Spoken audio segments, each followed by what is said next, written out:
I'm Ross Bell. I'm the Executive Director from the New Zealand Drug Foundation. I'm going to chair today's webinar, and I'm joined by my colleague Mercier, who's our Policy and Advocacy Manager. Fundamentally, 19th of September, we get to vote on the Cannabis Legalisation and Control Bill. And it's a very simple question: do you support the bill or don't you? And clearly, there's a little bit more to it. What is actually in the bill? But those are the questions that you are going to be asked. I'm going to do a real policy geeky kind of thing, and I want to situate what you're being asked to vote on in sort of the context of where this bill fits in terms of public health. Some of you would have seen this before. This is a kind of a common graph that does the rounds in the drug policy world, and it attempts to explain the policy choices that governments can have around drugs, down the from prohibition right through to kind of a free for all. And what this graph tries to argue is that under prohibition, you get where you've got the black market involved. You have little government control. You've got sort of a criminal underworld in operation. Under that model, you get a whole lot of health and social harms. Public health people also argue that under more of a free-for-all, where a product is legally available, it's heavily promoted, and so on. Alcohol is a good example of this. You also get health harms, so with that kind of laissez-faire approach. And what the public health folks are trying to do is to come down here and come up with kind of this sweet spot where you've got sensible controls in place, good public health controls in place. And from a public health perspective, we argue that therefore reduces the harm, the social and health harms from a drug. And I want to suggest to you that that's the bill that the government's come up with kind of does get us in that policy sweet spot. And this is a public health bill. When it was launched on Friday, we said that sort of public health is front and centre. And that was always the approach that the government was wanting to take. That's been clear from the start when an initial draft was first released, that the government really was focused on promoting health, reducing harm, and addressing well-being. So this isn't a bill. So this here is from the opening statement, the purpose statement of the bill. This isn't a bill that is about a sort of a libertarian free-for-all. If it was, that purpose statement would be very different, and everything in the law and the regulations would look very different. So Carly's going to talk you through what some of those details are, but fundamentally this is a public health bill. For us as public health people, this makes us very happy. Some of you may have a different view. And in contrasting this and situating where this bill fits along some other sort of public health controls, you'll see here that when contrasted with New Zealand's law around tobacco and New Zealand's law around alcohol, that the approaches outlined in this bill are better. So fundamentally, we're saying that this is a good bill for public health. And what I'm going to do now is stop my sharing, Carly, and hand it over to Carly. She's going to give a presentation of some of the nitty gritty. As she presents, feel free to stick those questions in the Q&A or on the Facebook comments. To you, Carly. Cool, thank you. I'm just going to switch my screen over, just one moment. So you should be able to see hopefully my slideshow. It is great to be here, and thank you. There's so many people joined, and I can see lots of chats going on and stuff, which is absolutely great. So just let me make sure I can see all my bits and pieces here. Yeah, so what we already, Ross didn't talk about this, I don't think, but in December last year, we got a draft bill through which gave all kinds of detail, which made us really reassured that this was going to be a public health focused bill. And what we've now got is we've got a whole lot more structure around that. Now we know what the potency controls are going to look like, how they're going to do that. We know how the grow model is going to work, how the regulations are going to work, who's going to make decisions about things.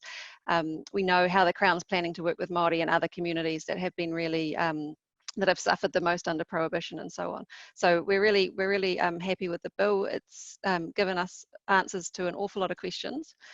This is the key nutty bit. So I know it's rather boring to talk about committees and authorities. Took me a while to get my head around how this would actually work. Basically, there's going to be a Cannabis Regulatory Authority, short form, the authority. Which will hopefully get another name at some point because it's a pretty bad name. And they will make all the kind of decisions around pretty much everything. They're going to be one authority to rule them all. They'll be able to set criteria. They'll be able to run the licensing scheme. They'll collect taxes. They'll also have to promote, every 5 years, they'll have to publish a national plan. And part of that national plan will be, they'll be basically saying how they're going to put effect to the purposes, the overriding purposes of the bill. And the overriding purposes of the bill, of course, are to actually reduce harm over time and to stop people using over time and to particularly protect young people. So they'll have to show how they're going to do it, and then they'll have to enact it and actually do it. So they'll be responsible for a huge suite of work. They'll have to have a harm reduction strategy in place as well, which has education, harm reduction and prevention and treatment all sort of nutted out and explained how they're going to do it. And they'll use the levies from the taxes from the sales to actually do that. So they're going to be, I think they'll look like a government agency, and the bill doesn't really say how that authority will be set up, and that's something I'm slightly am wanting to get a bit more clarity on, but I think that they'll look like a government agency. They're going to be then advised by this Cannabis Advisory Committee, and they will include people from the civil sector, and they'll include people from the Māori community with particular knowledge in this area. So people from health, from justice, representatives from young people as well. So they're going to advise that regulatory authority on the really important stuff, like how we set potency limits, how we create the plan, how we decide how licenses are allocated and stuff like that. So they're a really important body, and I was really thrilled to see them in there. It seems like a really good way for me to manage a substance that can cause harm. You want people from outside of government to be able to come in and advise the government on how to make sure that that harm is being reduced and to make them really accountable. So I think that was a really good way of doing it. So when it comes to buying cannabis, you'll be able to buy it at licensed stores only, and they will be standalone stores. You won't be able to buy it at dairies or supermarkets. They won't be able to sell other products in those stores. They'll be able to sell plants, seeds, cannabis dried, or cannabis, potentially later cannabis edibles, but not at the moment. They'll be able to sell accessories. They won't be able to sell alcohol or tobacco. There's a purchase limit of 14 grams, and there's been, I guess, a lot of stuff in the media about this recently, but I think it's actually probably a good level. It's around about between 20 to 40 joints, depending on how strong you have them. If you compare it with alcohol and tobacco, there are no purchase limits at all, and so I would argue you probably didn't need a purchase limit. But given that we've got one, this seems reasonable. And of course, we already knew that there would be an R20 really strict. You have to be an adult to enter one of those shops or to buy cannabis. So consumption will be, I put this little doctor's use thing in here because it made me laugh. In the bill, it says you're not allowed to give cannabis to animals, and so I've put this thing about a goat here. You won't be able to consume it on a beach or in a car or in the park. You won't be able to consume it in front of children, and there's also smoke-free legislation applying, so you won't be able to consume it inside in licensed venues if you are smoking. So there's two types of licensed venue where you can consume. You'll be able to, they're going to set up like bring your own cannabis venues, which I think are going to look a little bit like cannabis clubs. And they are quite low key. You'll be able to bring your own cannabis, and then there'll be food and drink available. I don't think they're going to be huge money spinners because you won't be able to actually buy cannabis there. So I think they'll be quite low key, and they won't be like Amsterdam coffee clubs because you won't be able to smoke inside. There'll also be a second type of consumption site, which is going to be a retail and consumption site. So you go in there to buy your cannabis, and then you'll also be able to buy to consume it on site. And they do that in Canada, and it seems to work quite well. They'll also have to provide food and drink and other things for you while you're there. So as I said, both types of venue will have these smoke-free legislation in place. I'll be intrigued to see how that works actually, because you're not supposed to smoke inside those venues. You're also not supposed to smoke outside because that would be on the street. So they must have to put something in the regulations to get around that, or maybe they'll just only allow edibles there. We'll have to wait and see when it comes to designing the regulations. So that's consumption. Growing is so just to be clear, every single part of the supply chain is licensed, from importing seeds, from putting the seeds in the ground, from growing them, selling them, retail, testing, destruction even of plants later on. You need a license for every part of that. There's going to be a cap on total cultivation, and this is part of the government's desire to try and reduce harm over time and to actually reduce consumption over time as well. So they're going to set an amount based, I presume, on what is currently being consumed in New Zealand, and that will be the initial starting point for how many tonnes they allow to be grown in New Zealand. And they will separate that cultivation into regular size cultivators and small scale cultivators, which I think is really good, because it means I think in America and Canada, a lot of small scale growers have really been pushed out of the market by big cannabis. We do not want to see big cannabis here, because that's really bad for public health for so many reasons. So the ways they've tried to reduce that possibility is by giving a cap to small scale growers, and also by setting the total amount that's going to be grown, and also by saying that no one grower can hold more than 20% of the growing market. So I think they've got reasonable ideas in there to try and stop the growth of big cannabis. I'm quite pleased, especially with this last point, that you're more likely to get a license if you represent communities that are disproportionately harmed by cannabis. So if they generate social benefit, or if they promote employment in the area in which you are growing, then you're more likely to get a license, which I think is pretty nifty. So home grow also is allowed, 2 plants per person, 4 per household.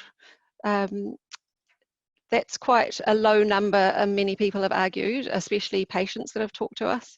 The good thing about this is that there are quite low penalties for going above 2 plants, all the way up to 9 plants. You're going to get a penalty of $500 infringement fee, which cannot lead to a conviction. So that gives a little bit of flexibility, but over 10 plants, bigger penalties start to kick in, including imprisonment. So in terms of selling cannabis, I put this little picture here of a guy in a hardware store. Cannabis stores are not going to look anything like this. You won't be able to have any kind of advertising outside, and I'll talk more about that in a sec. But the rules around this are, if you're a grower, you cannot also be a retailer. Distribution licenses will be prioritized for not-for-profit people who will deliver social benefit to the local community. So that's similar to the growing. It's really good that they've thought of this in both parts. It's really something that they didn't think about in America and Canada enough, in terms of how local small-scale growers who are currently in the illicit market, how they'll get into the illicit market, because you do want them to move over to legal growing. If not, you're not really going to be able to stop that black market at all. So in deciding who gets a license, they'll have to look at these social benefits, but they'll also look at things like where the person wants to set up their shop. So there's going to be all kinds of rules based around local plans. So each council will have to have a local plan about where they can put shops, and this will be developed together with the central authority, who will set rules about hours, and they'll say you can't have shops near schools, near kindergartens, near churches, You probably won't be able to have them near alcohol off licenses either. So there's lots of rules about selling and where and how. I invite you to get into the detail. There's many, many pages on it. So when it comes to products, there's an approval process. And higher risk products will have to go through a much tougher approval process than standard risk products. So standard risk products will be things like just regular dried or fresh cannabis seeds and plants, and then higher risk products would be things like edibles. So with the standard products, you'd just have to show that your product met the requirements and the packaging requirements and the potency and all that sort of stuff, then you'd get approval. With the higher risk products like edibles, you'd have to go through a bit more of a one by one thing approval process. So, and then when we look at potency limits, Ross was going to talk about this a bit more later, I think, but the authority has to take into account, the authority has to set the potency limits, and they have to do that in collaboration with that advisory committee that I talked about before. And when they set the potency limits, what they're trying to do is to reduce problematic use, but also they're trying to give consumers choice, because they do want to get rid of that black market, and if they don't give the products that people are already using, they won't be able to get people away from the black market. So the potency has to be set high enough to draw people away from the black market, but low enough so that it doesn't mean that people are getting those extra health problems that you can sometimes have if you use higher potency products. So currently the government set that potency level at 15% THC for dried and fresh cannabis. That is an indicative level only, and it will change when the authority takes over if the referendum goes through. And the first thing they'll need to do is test what is currently in the market. What are the potency levels for products that we currently have? And they'll try and hopefully they'll then set those levels at around about those levels. So, you know, some people have said to us 15% is too low for cannabis patients, for example. So they'll be taking into account all that sort of stuff, I hope, when the authority takes over, if we get a yes vote. Labelling, this is some Ontario cannabis products from Ontario. That's why it's also in French. We won't have the French, I don't think, but we will have labelling with health warnings, showing the level of THC, showing the level of CBD, and showing how much is included compared to that daily limit of 14 grams. We'll have plain packages, we'll have child-proof packaging, we'll have portion control, definitely for edibles, for concentrates, possibly also for fresh and dried cannabis, so that hasn't been specified yet. So for an edible, the maximum for each portion of packaging would have to be 5 milligrams of THC per unit, and for extracts it would be 10 milligrams per unit. And there'll also be testing for pesticides, for molds. There'll be quality standards, you know, so you won't be able to put fungicides and all that sort of stuff will be tested to an nth of its life. There's dozens of pages on it. Feel free to have a look. It's exciting. So edibles, one word on this. So what we're going to start off with is we're just going to start off with fresh and dry cannabis seeds and plants. They'll be for sale. Edibles won't be for sale to begin with, and that's all set out in Schedule 7 if you want to look into the detail. Over time, the authority will be able to authorise edibles and concentrates to be sold, and that's actually what they've done in Canada. They've done the first year was just fresh and dried cannabis, and then after that they introduced their regulations around edibles. The reason for that was it's just basically really complicated to get all the regulations in place and the licensing and the forms to fill out and stuff, and they just wanted to give themselves, I think, a bit of time to get that set up. Very similar here.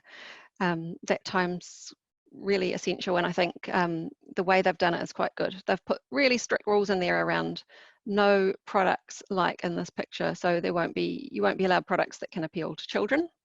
There will be no kids menu. I don't think there'll definitely not be gummy bears and things like that could appeal to children.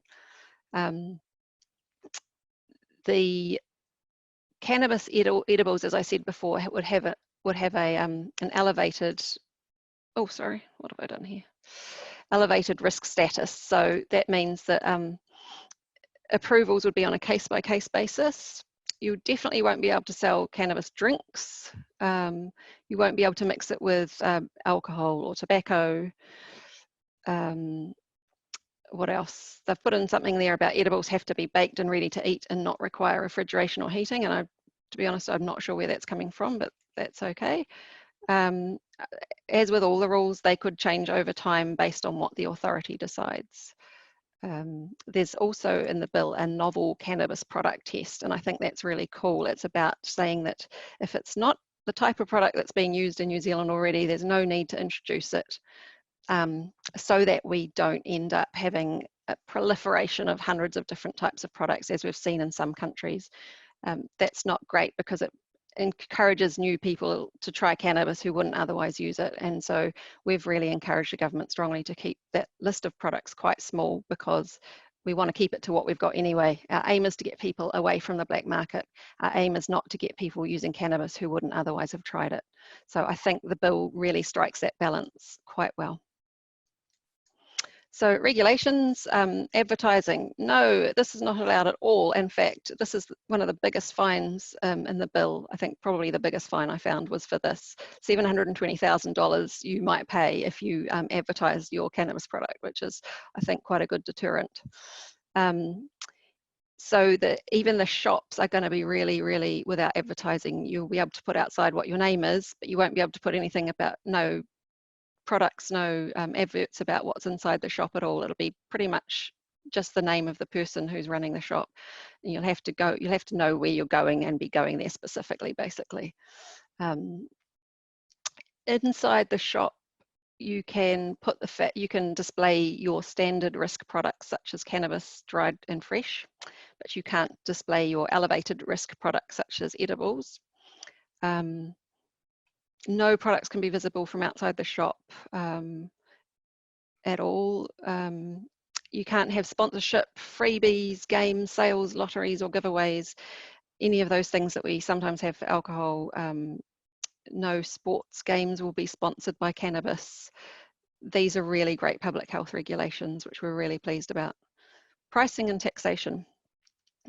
Excise and levies will be used to control the price in order that we can reach the purposes of the bill, which is to try and reduce use over time. So that to me means that they're going to be keeping the price as high as they can to stop people using it too much, but also not making it too high, because you want to keep people buying the legal products and not the illegal products. So they'll use an excise tax to ensure that that level remains consistent. And this is great because they didn't have this in American states, and they found that the price fell really quickly and that people as a result started to consume more. We're not going to have that problem here. So tax will be based on weight and potency, and a higher potency product will be taxed at a higher level, which is also good because we want to steer people to the lower potency products because they're less potentially risky. There'll also be a levy which will be added to all products, which will specifically fund harm reduction, treatment services, which is great as well. So nearly at the end here, but I just wanted to really quickly say what the bill does for young people, Māori and cannabis patients, because they're groups that have particularly worked with us around how this bill looks and what their concerns are over time. So young people will be included on the Cannabis Advisory Committee, which means that they'll get a say over how things like the potency cap look, things like how the national plan and the harm reduction strategies look, which is great. Strict R20 rules for purchase, but the penalties for breaching them are not particularly high for the person who's under 20. They're very high for the person who sells it to them. They're not high for the young person, which is great. No products are allowed to appeal to young people, as I mentioned. There'll be no products visible, no shops visible, so young people would, and all people actually, will be probably not even noticing those shops are there. So that will help us to prevent the normalization of cannabis, which is really good. I'm hoping that under this bill, youth use will continue to go down in New Zealand, and in fact in Canada and American states that have legalised it has gone down subsequent to legalisation as well. So, you know, not without foundation, I'm hoping the same will be true here. With Māori, I haven't had a chance to consult with Māori colleagues and other organisations on this yet, but my first blush impression from reading the bill is that the government has listened to a lot of the concerns that Māori groups had raised about how the bill would be set up. In particular, many Māori were concerned about how they'd be able to get an input into how decisions around health were actually made, and they've definitely taken that on board, requiring Māori representation on that advisory committee, and we're also requiring the authority to work closely with Māori as well.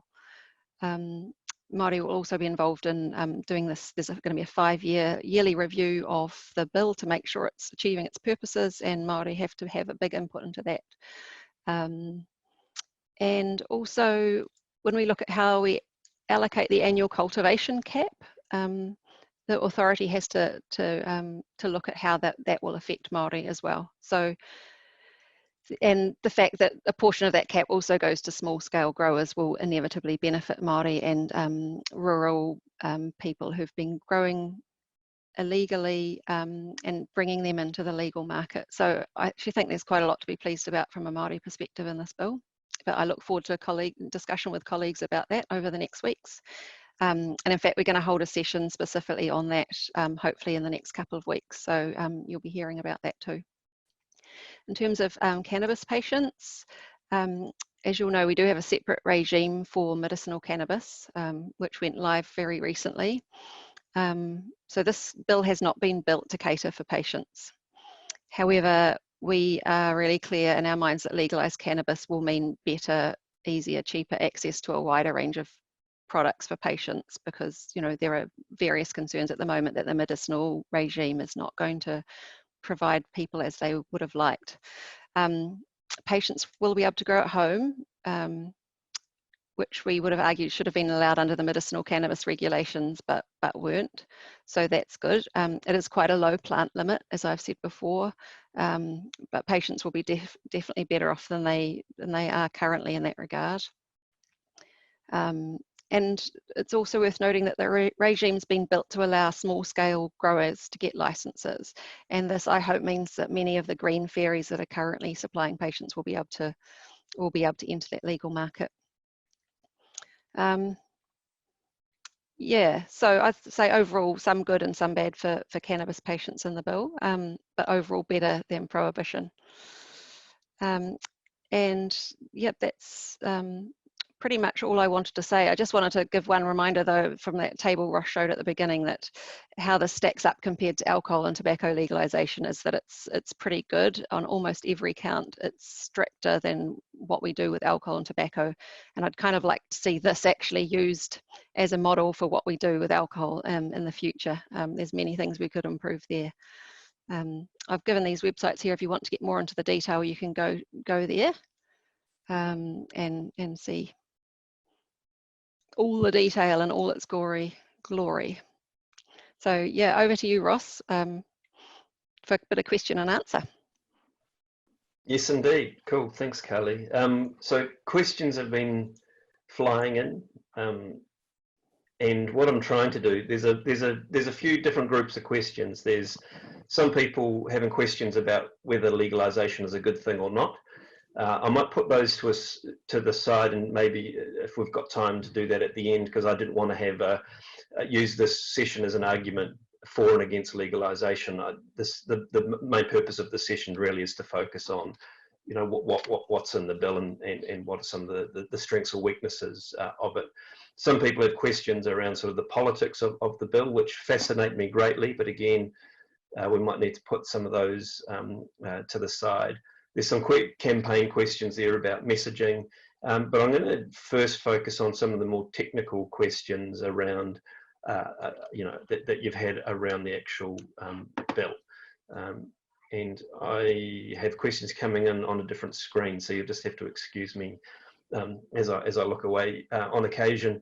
Now, one of the first things we did want to do was to address this question of potency.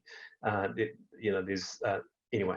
Let's just say it created a lot of interest from people over the weekend around the limits of potency. So the government will set a potency limit on what will be in edibles as well as what's available in bud. For bud, they have proposed a limit of 15% of THC, but they've been really clear that they want to get advice from the advisory committee about whether that's the right limit, and they have some criteria in order to pick that. One of those criteria is how does that compare to what's on the black market? And you might have seen some comments I made on Friday and over the weekend about the need for New Zealand to better understand what's on the black market. And there isn't, sadly, regular research being done on potency levels of what's on the illicit market at the moment. ESR has previously done some of those tests, and the last published results that they did, which was well over a decade ago, showed an average of 6 to 8% THC in street cannabis. Compare that to 14% averages in Australia. And so the comments we made is that, well, we have to first figure out what's on the black market before we set that level. Is 15% right, or is it too high, or is it too low? And we know that if you get it wrong, then there is the potential that people would stick to the black market. So we've called on the government to actually get ESR to do regular baseline testing, so we know what's out there. Our concern from a public health perspective is that high potency products do come with risks. Some of the higher THC products that are out there have very low levels of CBD, and we know that that's actually quite a good component to have within cannabis.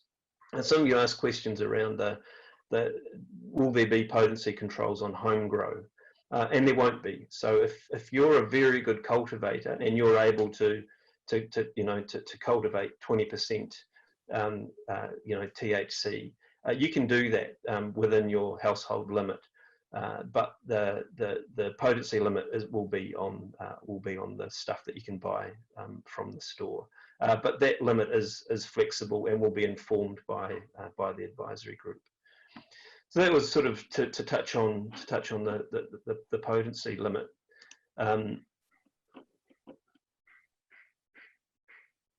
There was a question, yeah. So and there's a few questions there which often get asked about the roadside, roadside impairment and workplace impairment. So Carly, I might get you to touch on what the government's thinking about the road safety aspects of this. Oh, well, that's not in the bill because this is about regulating cannabis rather than regulating driving, but the government is thinking about that in a parallel way. So the Minister for Transport, Julian Genter, has been organising a bill, and that would be in place by the time this came into force, and that would do saliva testing on roadside. So the basic rule is currently it's illegal to drug drive. After legalisation, it would be illegal to drug drive. We're not expecting rates to go up of usage particularly, so we're not expecting drug driving to go up. What we are expecting to go up is enforcement, because there'll be some money put aside, I hope, to actually put into doing a really good job of that enforcement, which we're not doing at the moment. So, and we'll also be able to put more money into education to actually make sure people understand the risks of drug driving, because often people don't really think that they are impaired when they're using cannabis, or they think it makes them a better driver, which has actually been shown to be completely false. So that kind of education is going to be really important as well. But yeah, it's going to stay illegal. I don't actually anticipate drug driving issues, growing at all under legalisation. Yeah, cool. And on the workplace issue, we've always been really clear that workplaces need to focus on impairment, and impairment is an issue for workplaces, whether something is legal or not. So our view is if you have a workplace that can handle, that has some clear health and safety culture around people showing up drunk to work, then they should be able to cope with things around cannabis impairment. We know it gets really complicated about workplace drug testing, and what we're asking the government to do is provide a lot better guidance to workplaces, both employers and employees, around the issue of building up those, a good health and safety culture that doesn't rest on people having to do urine tests all the time. We also think that if workplaces focused on impairment, then they wouldn't get caught up on just cannabis, which obviously is the topic we're talking about. But if you get only focused on cannabis, then you miss impairment from things like fatigue and stress. And so I think equipping workplaces, again, outside of this legislation, to deal with the questions of wider impairment, we think that that's going to be really important. The issue of workplace drug testing remains a very fraught issue, regardless of the legal status of something. Carly, there's a question around can you share amongst friends? Yes, social sharing will be okay, provided those friends are over 20 years of age, and you're not sharing more than 14 grams. That is okay, and also obviously you can't take money from that, otherwise it becomes a case of selling rather than sharing. But, yep. And we want to touch on also, related to that is one thing I thought was quite neat was the consumption spaces, so that places where people can go to if they don't want to be smoking at home, or if they can't, for whatever reason, have a place like a house to smoke in. The consumption thing, that you're allowed BYO. Yep, you're allowed BYO. I thought that was quite interesting. So with the BYO consumption spaces, you can't actually buy it there either. It's solely BYO. And I think what they were trying to do there is set up something a little bit like a cannabis club, which is quite low key, which is not around encouraging people to use. It's not around encouraging people to take up use, but it's just about providing that safe space that people can go to use if they can't use at home, and to make sure they're not using in public. Cool.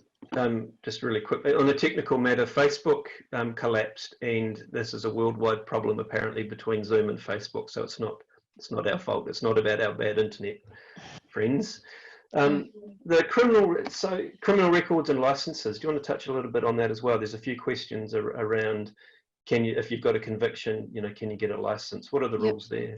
Cool. So the original bill had made some noises about stopping people getting licenses if they had a conviction, and we made a bit of a fuss about that because a lot of the people who know the most about cannabis obviously have convictions previously for cannabis, and we want them to be able to get into actually, being able to make some proper legal money out of that.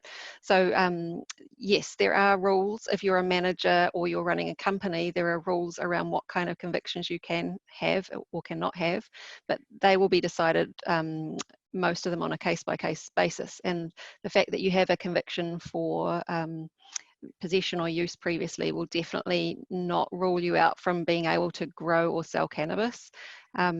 If you do have a previous conviction of a certain type, you can look into the bill and just get into the detail. It's quite complicated. I haven't got my head around all the details, but there are certain people that can never get a license, but they're very few.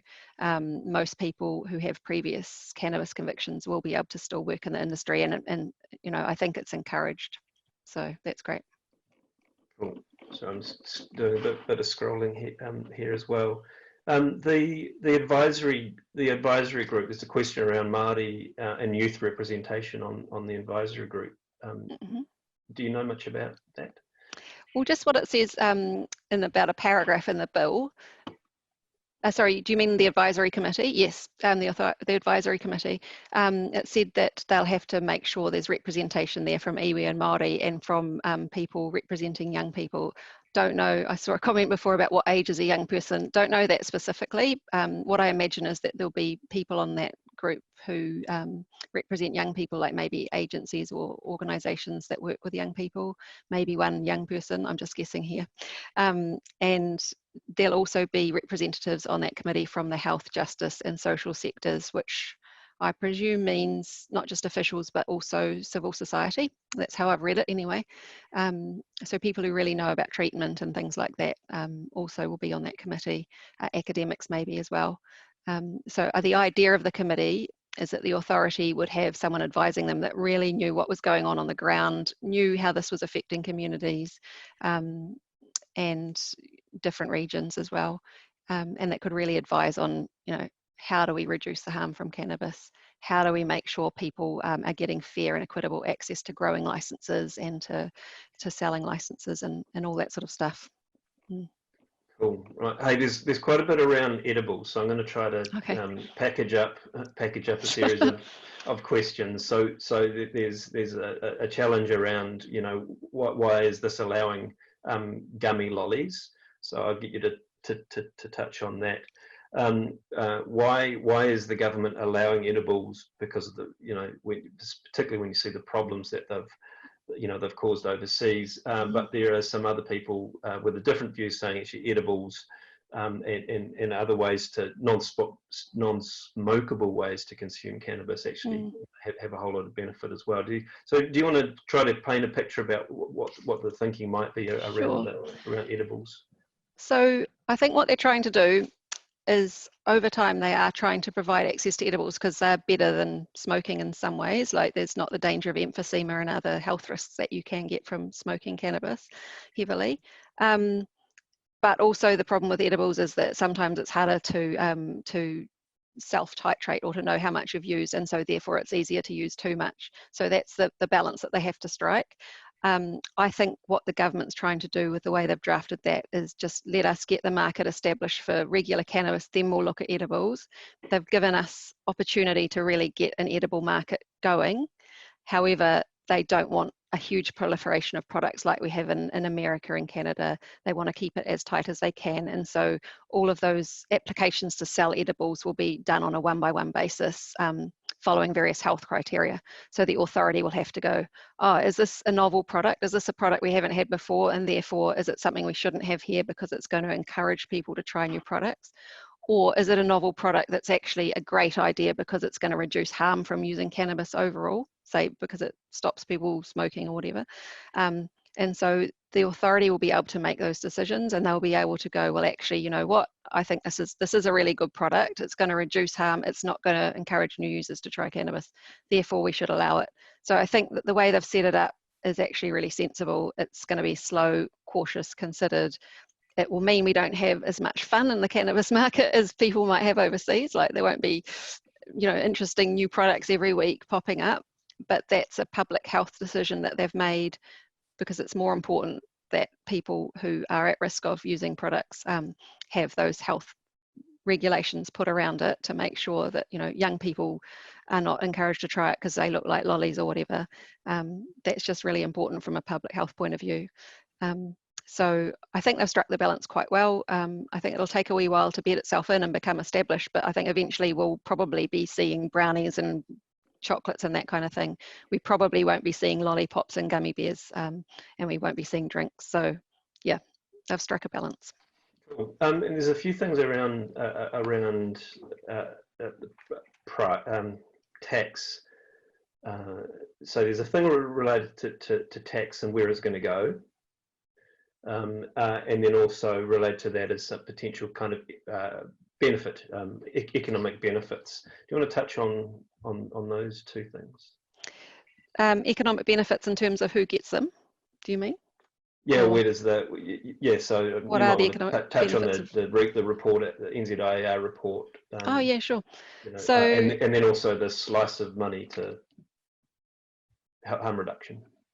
Yeah, so there's general excise tax, which will be used to try and keep that price sinking too low or too high. And that will go into the general kitty that we have in New Zealand for taxes. And so it's quite hard to get lumps of that shaved off for specific purposes. So what they've also done is added this levy in there, which would be shaved off and put into a container that would then only be spent on actioning this harm reduction strategy that will be part of the national plan. So all those things I mentioned before, like education and harm reduction work and prevention and treatment work, as they're enacting that harm reduction plan, they'll need money for that, and that's where that will come from that levy. So that will be that will have to be a reasonably big levy, I think, in order to fund that plan, which is going to be quite a comprehensive harm reduction plan. So yeah, hopefully that explains a bit more about how the taxes will work. I probably can't give you super much more detail because my eyes start to glaze over when they start talking about regressive taxes and things. I'm like, oh no. As far as the economic benefits go, yeah, Ross mentioned there was a report released last week by the NZIER, which is an independent think tank, economic think tank in New Zealand, and they calculated we'll probably get about, they reckon, $490 million worth of tax each year from a new cannabis market based on current consumption in New Zealand. We apparently consume about 111 tonnes of cannabis a year, according to them. Obviously, it's a big range of, we don't know how much tax we're going to get. This was their best guess based on current figures. So the economic benefits of that could be huge. I mean, job creation could be huge. We've got people obviously working in this industry already, but they're not doing it legally. They'll be doing it legally. They'll be paying taxes. They'll have better life outcomes because they're part of the legal rather than the illegal market. Yeah. Does that answer the question, Ross? Did I miss something? That's cool. There's a couple of technical questions. Do you need a license to grow at your house? No, you need a license for pretty much every possible thing you can do under this bill, but not to grow at your house. They won't know who's growing. So they've done that in Uruguay. They've said you have to have a license to grow at home, and people haven't really been taking it up, funnily enough. It's just still growing, but they're not getting licenses. No one really wants surveillance in their house, and I think they probably thought that was just never going to fly. So sensibly, there's no requirement for licensing for that. And there's another question I'm not sure that we're in a position to answer, because it may be we might need to delve into the bill a little bit more. But there's a question around whether landlords can prohibit tenants from growing cannabis, and I've had a quick flick through and I couldn't find an immediate answer. Carly, I don't know if you have something off the top of your head. I didn't see anything in the bill when I read it about that. It wouldn't surprise me if landlords could do that, because I think they've got quite big powers anyway to do things like, at the moment, they can definitely stop you doing stuff that's illegal. Given it's not illegal, it might be harder for them to do that. But I know in Canada, landlords have tried to stop people doing that, and I suspect they'll be able to do that here too. It's not, I don't think, in the bill, but I'd love someone to let me know if they've found it. Cool. So I'm just trying to catch up on a few questions here. There's maybe because we're getting near the end.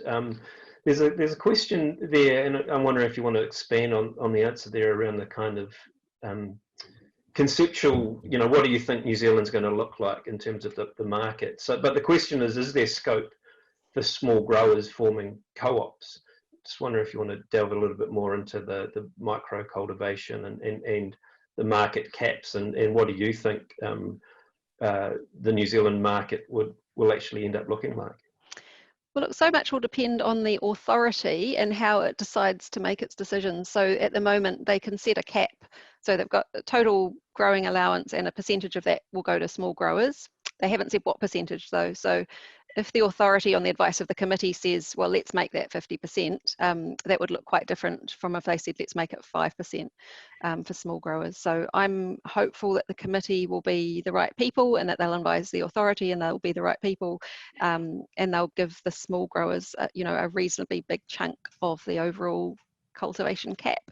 And the reason for that is that we're currently supplying the needs of New Zealand cannabis, from small growers around the country anyway. There doesn't seem to be much need to bring in lots of large growers.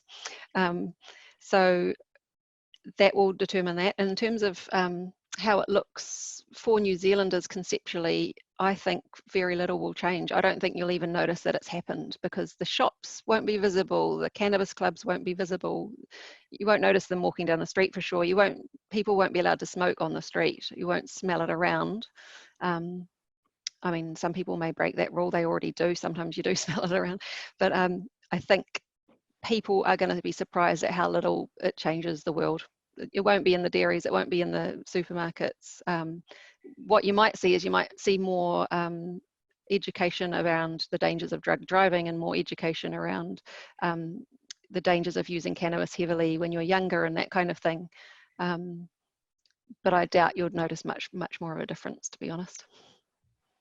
As the smartest person in the office, That's you. What's missing? What would you have liked to have seen in the bill? I think it's pretty amazingly good, actually. I think there's little things I'd change. Like I would have liked to see online sales I would have liked to see the government running a single online portal so that we could get cannabis product out to people who can't travel to shops. I think that's one thing that's missing. I can see why they have banned online sales. They can get a little bit out of control, and they have in overseas as well. So I understand why they did it, but I would have liked to see a sort of sensible way of making that work. I think some of the penalties are a little bit worrying in terms of if you sell cannabis to someone who's under 20 as an individual, the only penalty they've listed is imprisonment, which I think, while that might be fair enough for a company selling cannabis, I'm a little bit concerned about how it might work if you sell some to your mate in the school ground or whatever. I would have liked to see some different options there for penalties. I think it would have been nice if they'd given a little bit more consideration to patients and how they drafted this bill, but I understand why they didn't. They thought they'd already got that sorted out with the Medicinal Cannabis Act. I don't really think that they have, actually. So it's one thing. Overall, I think it's great.